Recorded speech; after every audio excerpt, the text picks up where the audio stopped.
Untuk membahas peluang kesaksian dari rekan kerja dalam status hukum Peggy, sudah bersama kami kuasa hukum dari keluarga almarhum Vina, Mas Saiful Salim, dan juga Eva Ahyani, pakar hukum pidana dari Universitas Indonesia. Dan kami juga masih mencoba untuk bergabung di Kompas Petang, Bapak Rudi Irawan, ayah dari tersangka Peggy. Terima kasih Mas Saiful dan Mbak Eva sudah bergabung bersama kami.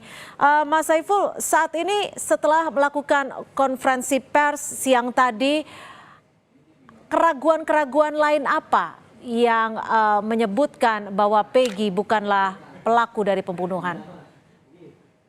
Iya, terkait dengan Peggy, sebenarnya kami tidak meragukan secara gamblang ya seperti itu. Jadi kami ini tetap berpacu pada kepolisian. Dalam hal ini adalah Polda Jabar. Kami telah mendengar langsung dan melihat langsung rilis yang disampaikan oleh Polda Jabar. Tentu kami berkeyakinan bahwa ini adalah Peggy yang sebenarnya, karena memang kami adalah kuasa hukum korban. Namun apabila Peggy yang bersangkutan itu adalah bukan pelaku tindak pidana, maka itu adalah tanggung jawab kepolisian. Namun hari ini menurut kami berdasarkan BAP di tingkat Polres bahkan sampai tingkat Polda, kami selalu meyakinkan bahwa Peggy yang ditangkap hari ini itu adalah Peggy yang sebenarnya. Kenapa? Karena semua tertuju pada Peggy tersebut gitu. Namun berdasarkan perkembangan hari ini yang kami dengar bahwa yang menjelaskan bahwa Peggy sebenarnya itu hanya satu orang dan yang 5 orang itu tidak mengakui bahwa itu adalah Peggy yang sebenarnya. Nah, namun kalau memang misalnya problemnya di situ, ya kita harus melihat keseriusan daripada kepolisian dong untuk bagaimana memfokuskan bahwa atau memberikan klarifikasi kepada publik bahwa ini Peggy yang bukan yang sebenarnya. Mungkin seperti itu, Mbak. Lalu akankah melakukan upaya hukum setelah mengetahui ada BAP baru ini? Iya, tentu kami akan mengikuti proses dulu ya, karena kami juga tidak mau terburu-buru.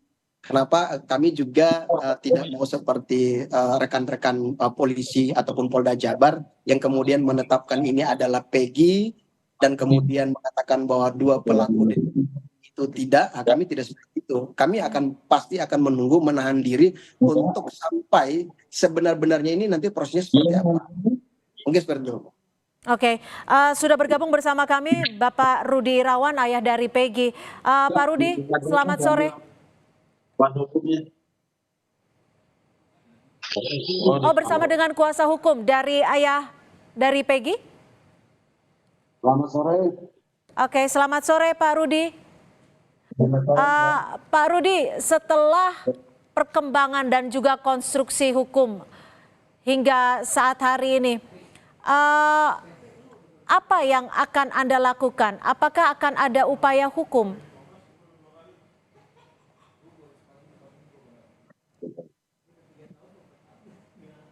Oke, Pak Rudi. Ya. Iya, apa tanggapan Anda terkait dengan ada sejumlah pihak yang meragukan bahwa ini adalah Peggy sebagai pelaku pembunuhan Vina? Bagaimana respon dan tanggapan Anda? Yang tidak benar, Pak Rudi. Ya. Suara saya sudah cukup terdengar? Terdengar, Pak. Kalau Pak Rudinya belum bisa merespon, saya ingin tambahkan sedikit terkait dengan keraguan. Bisa? Ya, ini dengan kuasa hukum ya? Ya. Dengan siapa, Bapak? Oh. Ya, maksud saya adalah saya kebetulan ingin mau menambahkan sedikit dari kuasa hukum Vina. Oke. Ya, terkait dengan tadi yang dipertanyakan apakah kami ragu atau tidak, tentu kami tidak ragu ya. Kenapa? Karena memang beberapa bukti-bukti yang telah dikumpulkan oleh Polda Jabar dalam hal ini melakukan investigasi secara ulang, dan memang di awal tahun 2016 itu Polda Jabar telah mengumpulkan bukti-bukti. Di antaranya yang pertama adalah STNK dan motor. Namun saat ini yang perlu harus dipertanyakannya adalah apakah motor tersebut ada atau tidak. Begitu. Jadi kami tidak ragu sebenarnya. Tentu kami akan bersyukur. Kenapa? Karena ini menuju pintu keadilan bagi Vina gitu, almarhumah. Namun pada prinsipnya kami juga akan pasti menunggu rilis yang berikut daripada Polda Jabar untuk memastikan bahwa apakah ini Peggy yang sebenarnya ataupun tidak sebenarnya. Makanya kami no comment sebenarnya kalau soal Peggy yang sebenarnya tidak. Baik, saya ke Mbak Eva Ahyani, pakar hukum pidana Universitas Indonesia. Mbak Eva, bagaimana Anda melihat dari perkembangan dan juga konstruksi hukum hingga saat ini, seakan kasus Vina ini semakin panjang? Sudah adakah titik terang menurut Anda? Audionya Mbak Eva? Ya, yang pertama catatan saya sebetulnya perkara ini kan sudah 8 tahun Mbak Cynthia. Ya, 8 tahun dalam pengertian bahwa ini tidak diproses ya selama 8 tahun. Artinya bukan berarti kemudian pembuktian menjadi lebih mudah, tetapi sesungguhnya pembuktian itu menjadi lebih sulit. Ya, orang sudah mulai lupa, kemudian juga banyak keraguan-raguan, termasuk status ya dari tadi Peggy yang sebenarnya atau tidak, pakai bahasanya Mas Saiful tadi ya, itu sebetulnya menjadikan kasus ini kalau buat saya tidak mudah untuk dibuktikan. Ya. Hanya memang paling tidak gitu ya, paling tidak penyidik harus benar-benar memastikan terhadap misalnya penetapan tersangka dari Peggy ini, ya, terhadap konteks adanya alat bukti yang cukup atau tidak, gitu. Karena kalau kita lihat tadi misalnya 1 banding 5 gitu ya, Mas Saiful sempat mengatakan 1 yang mengatakan dia yang sebenarnya, 5 yang bukan. Kalau kita berkaca pada ketentuan pasal 188 KUHP saja tentang petunjuknya apakah dia yang sebenarnya atau tidak, gitu ya, di cross check-kan itu. Ya, itu ini yang menjadi sebetulnya kalau buat saya, kalau dikatakan ada titik terang atau tidak, paling tidak langkah untuk mengarah kepada pembuktian yang on the track barangkali sudah dimulai. Tapi menurut Anda ini sudah on the track belum? Gitu. Menurut Anda sudah on the track belum, Mbak Eva? Karena ini sudah menjadi perhatian dari banyak pihak. Baik, ya. baik. Perhatian dari banyak pihak ini mendorong kita untuk barangkali transparansi dan akuntabilitas dari penegak hukum itu menjadi penting karena pasti disorot. Gitu. Mudah-mudahan dengan langkah itu sih menjadi on the track gitu ya. Dengan langkah itu menjadi on the track ya. Saya ke Pak Rudi. Pak Rudi, kabarnya ada rekan-rekan dari Peggy yang bersedia untuk bersaksi bahwa saat itu, saat kejadian Peggy sedang bersama mereka. Sejauh ini perkembangannya seperti apa, Pak Rudi? Baik, saya mungkin mewakili daripada Pak Rudi ya, saya selaku kuasa hukumnya akan menyampaikan. Jadi menurut keterangan daripada saudara Rudi, jadi suatu kejadian pada saat itu tanggal 27 Agustus daripada peraduannya saudara Rudi, Peggy itu ada di Bandung, saat itu. Karena ini bisa dibuktikan karena saat itu tanggal 27 Agustus itu hari Sabtu itu lagi pekerjaan proyek pembuatan rumah tinggal dari saudara Agus. Kebetulan hari Sabtu salah satu pegawainya nomor 9 Bondo itu pulang hari Sabtu jam 8 malam, diantar sama Peggy dan sama Ibnu sama Robi naik angkot untuk ke Cicahe, terminal Cicahe sampai angkot ke terminal Cicahe. Dari terminal Cicahe itu Bandel berangkat ke Cirebon itu pakai bus, sedangkan Peggy, Ibnu dan Robi tinggal kembali ke BD. Pak Dedi, lalu alat bukti apa yang Anda siapkan untuk menguatkan statement ini? Kita masih akan membahasnya selepas jeda. Tetap bersama kami di Kompas Petang. Kita masih membahas adu bukti untuk mengungkap kasus pembunuhan Vina dan Eki. Saya akan ke Pak Rudi Irawan, ayah dari Peggy yang sudah bergabung bersama kami di Kompas Petang. Pak Rudi, Anda mengklaim bahwa saat itu anak Anda, Peggy, sedang tidak berada di lokasi pembunuhan. Apa saja yang menguatkan klaim Anda ini? Saya kan punya bukti bahwa ada ini tentang gajian kasbon. Pada hari Jumat saya kasbon dan pada hari Sabtu tanggal 27 anak-anak gajian sekitar jam 6 malam. Terus saya bagikan. Ya. Ini bukti apa ini yang Anda bawa, Pak Rudi? Ini bukti gajian kasbon. Bukti kasbon. Bukti kasbon gajian, termasuk nama Peggy di situ. Iya, nama Peggy. Saat Anda membagikan gaji kepada rekan-rekan saat pembangunan rumah itu, adakah orang lain yang menyaksikan Peggy ada di situ selain Anda? Ada, Pak. Ada. Ada berapa orang, Pak Rudi? Di situ ada Arman, Robi, Bondol, juga. Jam berapa, Pak Rudi, pembagian gaji itu?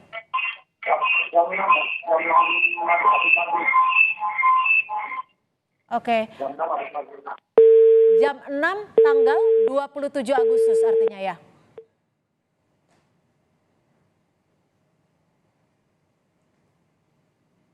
Baik, kami akan coba kembali perbaiki hubungan dengan Pak Rudi. Saya ke Mbak Eva. Mbak Eva, jika Pak Rudi memiliki alat bukti berupa kasbon untuk gajian, itu cukup kuatkah untuk membuktikan? Baik, paling tidak Mbak, kalau dia tidak bisa dikualifikasikan sebagai bukti surat, barangkali ya, kita akan mengatakan bahwa ada satu barang bukti, ya. Barang bukti itu sebetulnya satu silent evidence gitu, bukti yang tidak bisa berbunyi langsung. Tapi barangkali dengan saksi-saksi yang ada, tadi Pak Rudi mengatakan di tempat kerjanya gitu ya, bahwa memang yang bersangkutan ada di sana gitu ya, dan memang keberadaannya di sana, itu bisa menjadi satu bukti keterangan saksi. Tapi cukup kuatkah dengan statement dari orang-orang lain itu, dengan saksi-saksi itu? Saya kira, iya. Kalau kita mengaca pada ketentuan misalnya pasal 188 KUHP, Mbak, ya 185 KUHP, gitu ya, yang ada saksi-saksi yang menerangkan tentang satu kejadian, gitu ya, atau kita mengacu kepada putusan MK yang mengatakan bahwa ini ada keterangan yang sangat relevan dengan keberadaannya dari seseorang yang diduga melakukan tindak pidana padahal dia ada di tempat lain. Kemudian disinkronkan dengan barang bukti berupa surat kwitansi tadi, ini barangkali kita akan berkaca ada satu petunjuk begitu. Oke. Ya, kalau kita mengacu kepada ketentuan 188 KUHP. Baik. Nah, petunjuk ini yang sebetulnya akan bisa disinkronkan juga dengan alat bukti yang lainnya. Saya coba kembali ke Pak Rudi. Pak Rudi, dari surat atau kasbon yang tadi Anda sebut, itu tulisan tangan atau berdasarkan print out komputer?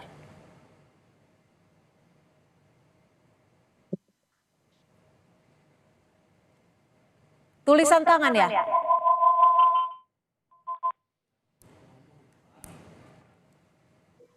Oke. Pak Rudi, saat pembagian itu ada CCTV tidak yang bisa membuktikan atau mungkin foto untuk memastikan bahwa di situ memang ada pembagian kasbon?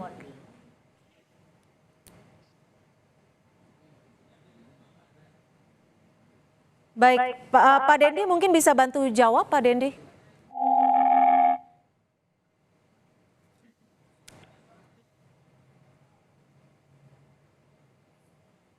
Baik, saya coba kembali ke Pak Dendi, audionya tertutup Pak Dendi.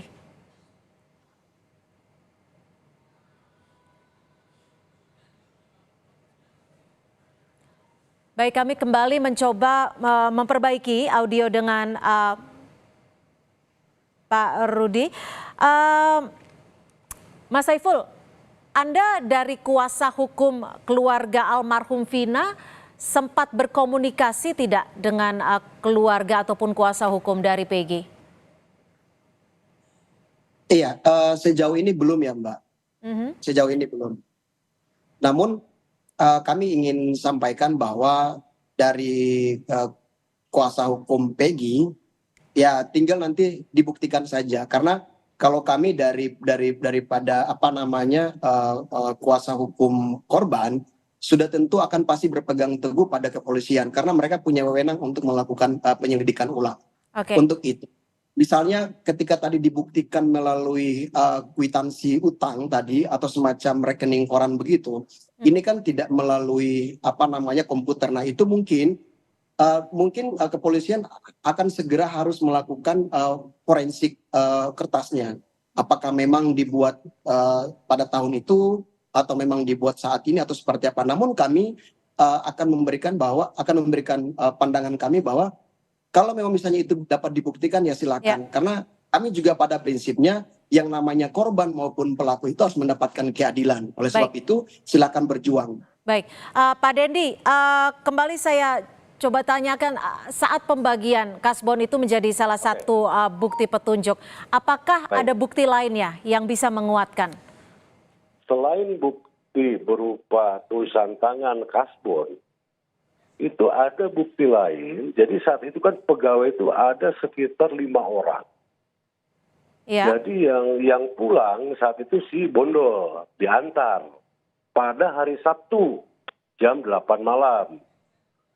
Yang ngantar si Peggy, Robi, Ibnu, sama Supri. Jadi jam 8 malam posisi Peggy itu ada di Bandung. Jam 8 malam. Itu di Bandung di titik-titik mana saja, Pak? Jadi di Bandung itu di Rancamanyar. Di Rancamanyar? Di Bedeng ya. Karena waktu itu sedang mengerjakan proyek pembuatan rumah tinggal miliknya Pak Agus. Kalau dari Pak Agusnya sendiri bersedia tidak untuk ikut bersaksi? Insya Allah bersedia. Karena begini, setelah kejadian itu Peggy, Robi, Ibnu dan yang lainnya mengetahui 2 hari kemudian setelah ada penggeledahan ke rumahnya Peggy. Jadi 2 hari setelah itu Peggy mengetahui. Jadi begitu penggeledahan, ibunya Peggy telepon kepada Parman bahwa di rumah ada penggeledahan dari Polres Cirebon. Loh, kenapa? Karena nama Peggy di situ masuk katanya sebagai pelaku. Loh, orangnya ada di Bandung kayak gitu. Baik, terakhir Pak Dendi, apa upaya yang akan Anda lakukan untuk memastikan bahwa anak dari klien Anda atau Peggy tidak bersalah? Singkat saja. Kami beserta tim akan upaya membuktikan bahwa memang saat kejadian Peggy tidak ada di tempat. Untuk CCTV atau foto-foto ada tidak, Pak? Singkat saja. Sementara untuk CCTV dan foto tidak ada. Cuma kalau keterangan fakta ada, saksi fakta mungkin ada. Saksi fakta akan dihadirkan, termasuk dari pemilik rumah Rancamanyar ya? Dari tadi. Iya. Baik, terima kasih Pak Dendi Rukmantika, kuasa hukum dari Pak Rudi. Pak Rudi, terima kasih ayah dari Peggy dan juga Mbak Eva Ahyani, pakar hukum pidana Universitas Indonesia, dan Mas Saiful Salim, kuasa hukum dari keluarga almarhum Vina, sudah bergabung bersama kami di Kompas Petang.